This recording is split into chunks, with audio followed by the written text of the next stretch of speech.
Second part है express the matrix as a sum of symmetric and skew symmetric matrix.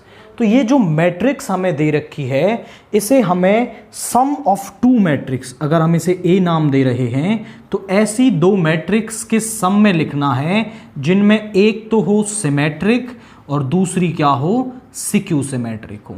तो हम ए को कैसे लिख सकते हैं, half of A plus A transpose plus half of A minus A transpose.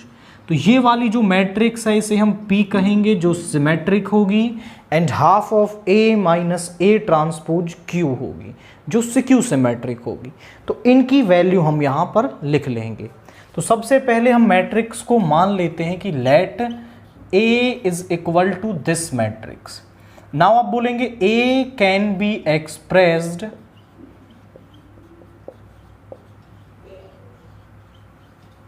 As sum of symmetric and skew symmetric edge।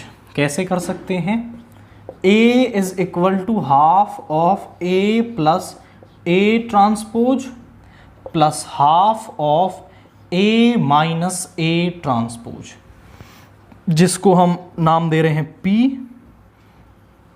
Q। A transpose निकाल लेते हैं पहले। A transpose is equal to 6 minus 2 2 minus 2 3 minus 1 2 minus 1 3।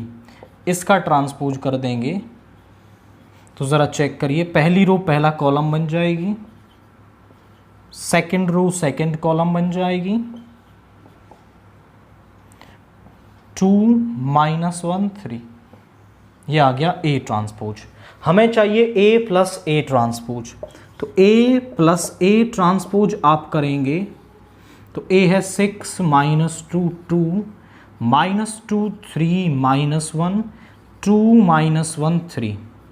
और A transpose क्या है हमारे पास, 6 minus 2 2 minus 2 3 minus 1 2 minus 1 3। ज़रा check करें कि A ट्रांसपोज और A सेम आ रहा है, बिल्कुल आ सकता है। हमारा जो A ट्रांसपोज है वो A के इक्वल आ रहा है, मतलब जो मैट्रिक्स जिसको हमें सम ऑफ टू मैट्रिक्स की फॉर्म में लिखना है, हमारी जो ये A है वो एक सिमेट्रिक मैट्रिक्स है। उससे कोई फर्क नहीं पड़ता, ना ही हमारे प्रोसीजर में कोई चेंज आएगा। हम सेम मेथड से यहां पर भी प्रोसीड करेंगे। तो ज़रा चेक करिए, दोनों को जब हम ऐड कर देंगे तो क्या वैल्यू हमें मिलेगी। 6 plus 6 is 12, minus 2 is minus 4, 2 plus 2 is 4. Now minus 2 is minus 4. 3 plus 3 is 6. Minus 1 plus minus 1 is minus 2. 2 plus 2 is 4. Minus 1 minus 1 is minus 2. And 3 plus 3 is 6. हमें चाहिए P की वैल्यू। P इक्वल है half of A plus A transpose के।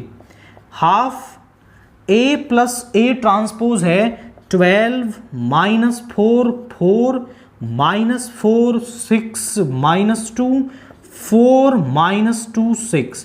यानी अंदर के हर element को 2 से डिवाइड करना है। तो करते हैं, ज़रा चेक करिए, 6 आ जाएगा, माइनस 2 आ जाएगा और 2 आ जाएगा। यहाँ पे माइनस का 2 3 माइनस 1 2 माइनस 1 3। एक्चुअली में वो क्या होगा कि वो A के ही बराबर वाली टर्म यहां पर बन जाएगी।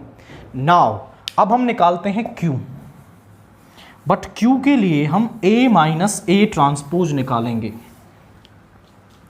तो A minus A transpose, A है हमारे पास 6 माइनस 2 2 माइनस 2 3 माइनस 1 2 माइनस 1 3।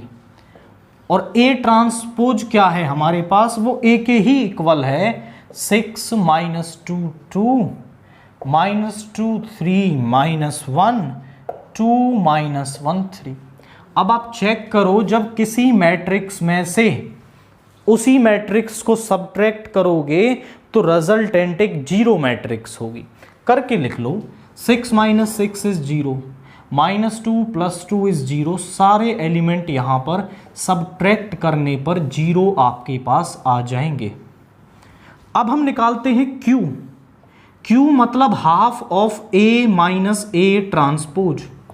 अब 1/2 से मल्टीप्लाई करना है हर एलिमेंट को, तो भी 0 ही रहेंगे, क्योंकि 0 से आप किसी भी एलिमेंट को मल्टीप्लाई करो 0 ही आपको मिलेगा। ये आ गया। नाउ देयरफॉर A को आप लिख सकते हैं P + Q। P किसके इक्वल आया है? 6 - 2 2 एंड -2 3 -1 2 -1 3 प्लस Q हमारे पास आया है 0 0 0। और आप इसे ऐड करके देखें, दोनों को टैली करें तो 6 + 6 is 6 -2 2 -2 3 -1 2 -1 3, दोनों को ऐड करोगे तो वापस A बन जाएगा। ये टैली करने के लिए है, चेक करने के लिए है कि जब हमने उनको दो मैट्रिक्स के फॉर्म में लिख दिया है तो क्या सही लिख दिया है। क्योंकि अगर आपने सही लिखा है तो दोनों को ऐड करने पर वापस A बनना चाहिए, बट लिखना नहीं है, हमें दो मैट्रिक्स की फॉर्म में लिखना था। तो यूजिंग दिस फॉर्मेशन हमने उसे दो मैट्रिक्स के सम के रूप में लिख दिया है।